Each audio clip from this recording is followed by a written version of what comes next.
I have been a proud citizen of St. Lucia for several years now after participating in their citizenship by investment program and have the passport to prove it. But while I don't believe visa-free travel should be your one or only consideration for which second passport to choose, today I'm going to open up the pages of my passport and share with you where I've been as a St. Lucian.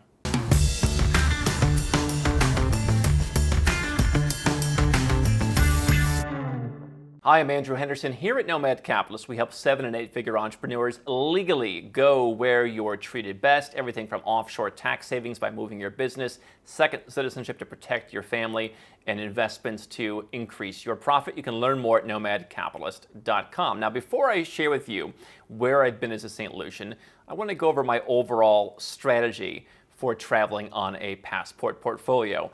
I have used St. Lucia as more of a specialty passport. I originally got it because I wanted to just generally increase my options. I felt like who knows what could happen in the United States, where I'm from, who knows what could happen in the world. I wanted more options. I wanted more visa-free travel. I just wanted to make sure that I was covered. And as I've talked about when I discussed why I became a St. Lucian, and why I chose their program, for me, the idea was just learning more about obtaining different citizenships to share with you. So, this passport has not been what I call my workhorse passport. I have others that do that, and generally speaking, if I want to go to Europe, I'll use a different passport. My residence permits generally are in a different passport. What I've used St. Lucia for is countries that may be more difficult to get into with other passports. I've almost branded it kind of like a Commonwealth passport, where the English-speaking countries or certain countries in the region of the Caribbean, Central and South America, I would use this passport.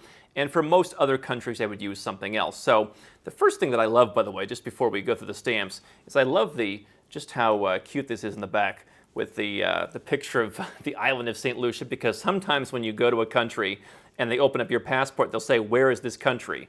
And so on the back cover, you've got you've got the parrots, you've got the mountains, you've got the actual map of the country, and then on the front, you've got where St. Lucia is in the Caribbean itself, with the island highlighted, so people can go through and figure out if they know where any of these other islands are, or they could just look at this point in the globe, because that is a common question when you're not from the U.S., when you're not from Canada, some widely known country. People sometimes say, "Where is this country?" Not because they're even being unpleasant, they're just kind of curious in some cases. And so those are two interesting parts of the passport. Now, let's go through the pages. I've got a lot of empty pages here compared to other passports, but I think the very first place I went was to the UK. I had used, as discussed, a different passport to go to Paris in the Schengen area of Europe, and then ended up taking the Eurostar across. And so I went and entered the UK, got their stamp. They generally, do want to ask you some questions before you go in, but no problems. I got in just as I would have as a U.S. citizen. So that was, I believe, the first stamp. I have since been to Singapore a couple of times. They no longer stamp you when you leave, which is kind of sad. One of the first stamps here was Mauritius. I honeymooned in Mauritius, and so this was the easiest passport to use there. I figured, hey, island countries, which we got to stand together. So you're going to an island country, use an island country passport. So I got the big dodo bird immigration stamp in Mauritius. That's UK. Chile. Went to Chile last year. Got a stamp in Chile. Figured, even though I had a couple passports that would work in Chile, figured let's keep it regional and use that one there. Since I don't plan on having residence in Chile, I do have a South American residence in a different passport. But went to Chile on this one. And generally speaking, you may get asked some questions sometimes when you're leaving one country. Maybe you're a resident on one passport and you're going to another country. They may ask you occasionally, but I've never really had any issues where you leave one third country on one passport and enter a different third country on a different one. Lots of empty pages here in the middle. Very colorful passport, which I like. There's my Chilean exit stamp. Bahrain, actually one of the first countries I went to after the UK. It was, and I think still is, an e-visa country. Very easy to get online. Got it issued in about 2 minutes. Showed it when I got there. Guy kind of looked at me kind of funny. What's St. Lucia? Stamped me in. How long are you here? I don't know, 3 days. Okay, great. Have a nice time. More than enough time to see Bahrain. So that's that. Go into the back. I think there's a couple more stamps in the back here. really got to put this thing to use more often. That's actually that's actually all of the stamps. So UK, Chile, Bahrain, Singapore a couple of times, which is not stamped. I think I used it in Hong Kong as well. They do not stamp you in, so I did use it in Hong Kong because some passports that I have don't let you into Hong Kong. So they don't give you a stamp; they give you those slips since I think 2012. UK, Mauritius, Chile we mentioned, Singapore. Have not used it in Malaysia. I think that sometimes. If you've used one passport in a country, I try not to mix it up too much. I try not to confuse people too much. So, where can you go as a St. Lucian? I could go to Europe's Schengen area. I could go to most of South America. I could go to all of Central America. That was actually my plan.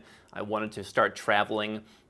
Even as I was a U.S. citizen, I was starting to get visas while I was still a U.S. citizen, even if I didn't need them. So I got a visa, for example, to Montenegro in one passport.